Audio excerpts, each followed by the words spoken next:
Hello and welcome back to the Journey Promises podcast. I am your host, Amber Lythgoe, and I am so excited for you to be back for episode 2. So normally each week I'm just going to release one episode and it's going to go back and forth between interviews and then going deeper. So this week we are diving deeper into the topic of trusting God in every circumstance. So in the last episode that you heard with my friend Amy, we talked a lot about how God showed up in a new way, a way that she hadn't necessarily experienced him before, but in the way that she definitely needed him in that moment. And I thought it would be fitting to just kind of dive deeper in the topic of how do I trust God in all of my circumstances? What does it mean to be able to trust him through anything and through everything? And so that's what we're talking about today. And I am so excited. I love thinking about this because this is something that I don't necessarily always do well. And so getting to sit and really just study it and think about it was honestly really good for me as well. So the two questions we're going to ask ourselves today is, what does it mean to trust God in every circumstance? And how do I do that?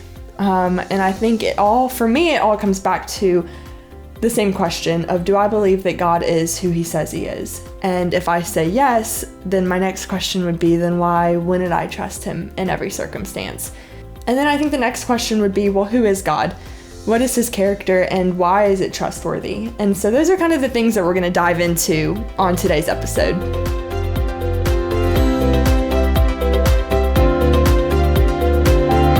If you find yourself asking, well, who does God say he is, or how does he see my circumstance? I think the first 3 things that it's important to know about God is that he is infinite, he is immutable, and he is self-sufficient, which means he is self-existing, he never changes, and he has no needs outside of himself. These are honestly, in my mind, the 3 things that are so important to know if you're going to fully or begin to fully understand the character of God and why he is trustworthy in every situation. And so the first one is God is infinite, which means he is self-existing. Colossians 1:17 says, he is before all things, and in him all things hold together. He is the source of all things. He's the source of life. He is the source of hope. He's the source of love. And all things were created through him. Therefore, everything functions properly when it is functioning in him. So our lives were created through God, for God. And so when we're living our lives with God, in his word, in prayer with him, our lives are going to be functioning properly. He is our source. He's our source of life. He is our guide and our direction. He is the one who created you for a purpose and on purpose.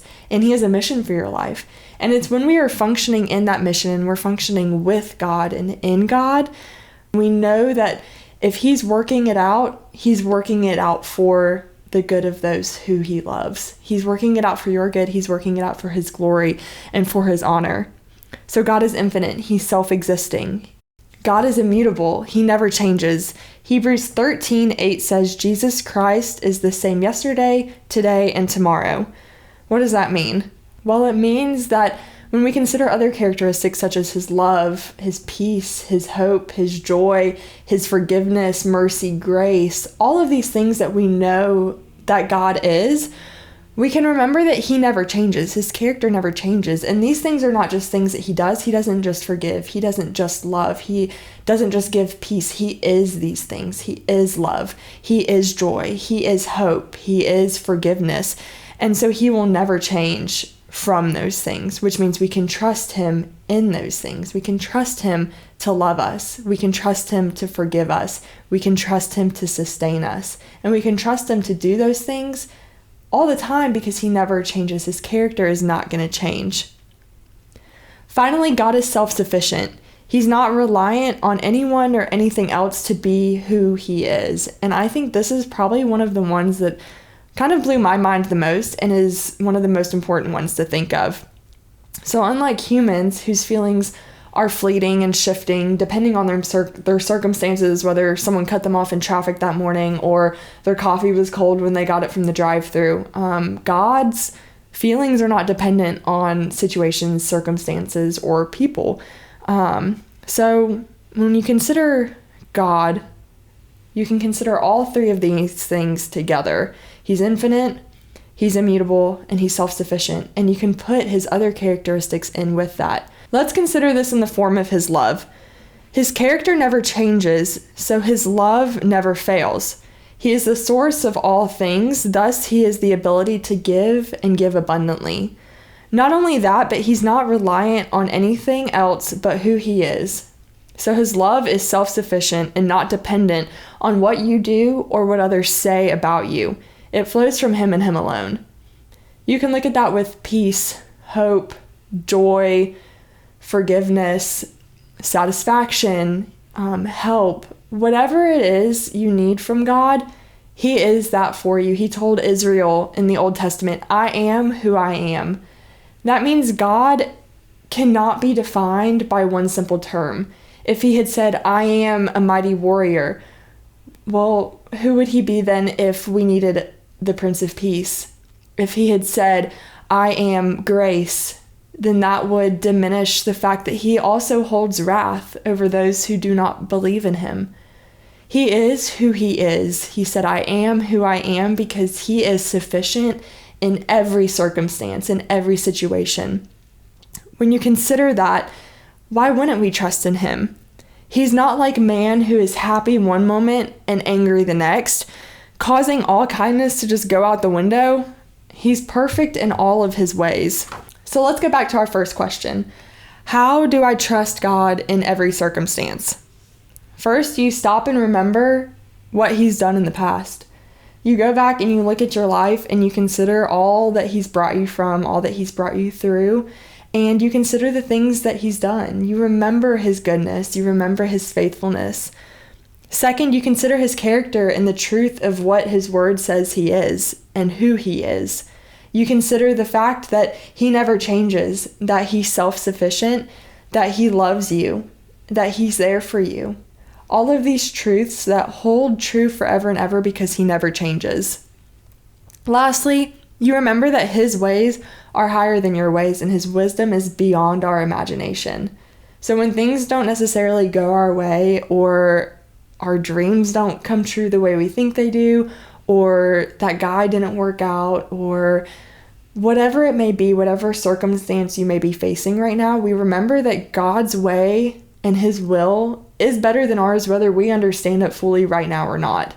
And we go to him and we ask him to help us through that. We ask him to guide us and sustain us and lift us up when we feel like we can't do it on our own, because he is who he says he is. He is the God that loves, the God of peace, the God of redemption. He's the one who sent his only son to die on a cross so that we could have hope. He is who he says he is, and he is trustworthy. At the end of the day, trusting God in any circumstance flows from keeping him at the center of our lives through every season.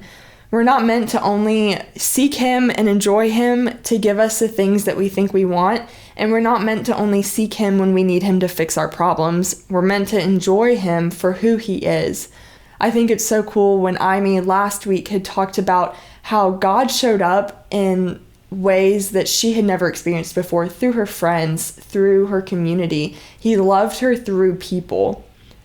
A lot of times I think we overlook what God is doing in our lives because he's not showing up the way we think he's supposed to or the way that we wanted him to. But because Amy was open and wanting to see God in her life and seeking him, she was able to feel his love in a new way, in an exciting way. And I think that's something that we miss so often, but it's something that is available to each and every one of us. Ultimate joy and satisfaction does not come from the things that God can give us. It only comes from God. It comes from the person of God. Our joy and satisfaction only come when we fully rest in who he is and we fully understand that he is love and he is our peace and he is our joy. So I'm going to leave you guys with a few verses. Philippians 4:4 says, "Rejoice in the Lord always." Psalm 37:4, "Delight yourself in the Lord." Psalm 32:11, "Be glad in the Lord." And finally, Romans 5:11, "We rejoice in God through our Lord Jesus Christ, through whom we have received reconciliation." So friends, no matter what your circumstance is today, no matter what you're facing or what you're going through, I just want to remind you that God is who he says he is, and he's not going to change. He's there for you. He is there to lift you up and hold your hand and carry you when you need to be carried. He's there to walk next to you, and he wants a deep and meaningful relationship with you. Friend, if you have never experienced who God is, and you're hearing all of this and you're saying, man, I could use a support like that. I could use a friend that never leaves. I could use a father that never fails. I could use wisdom and guidance in my life. Friend, that invitation is open to you today and every single day. Our God is a God that pursues relationship with his people and his children, and he is pursuing you right now. So turn to him. Whether you've been saved and you know him and you've walked with him for a long time, renew that with him each and every morning. His mercies are new every day. If you've never said a prayer in your life, it's not too late. I was 21 when I got saved. It's never too late for God. He is right there waiting for you. Just seek him, just run after him, and just trust in him. Well, guys, I really hope you enjoyed this week's episode of the Journey Promises podcast. If you're listening via YouTube, be sure to give the thumbs up, subscribe, and comment below what your favorite part of our conversation this week was. If you're listening on Apple or Spotify, be sure to subscribe, but also rate, review, and comment so that other people can eventually find Journey Promises and hopefully be encouraged by the same things you were. And be sure to share this with your circle. We want as many people as possible to be able to grow in their faith, to borrow faith, and to eventually learn how to share their faith with others. And never forget Psalm 27:13, to always desire to see the goodness of God in the lives of those around you. I hope you guys have a good week, and we'll see you next week.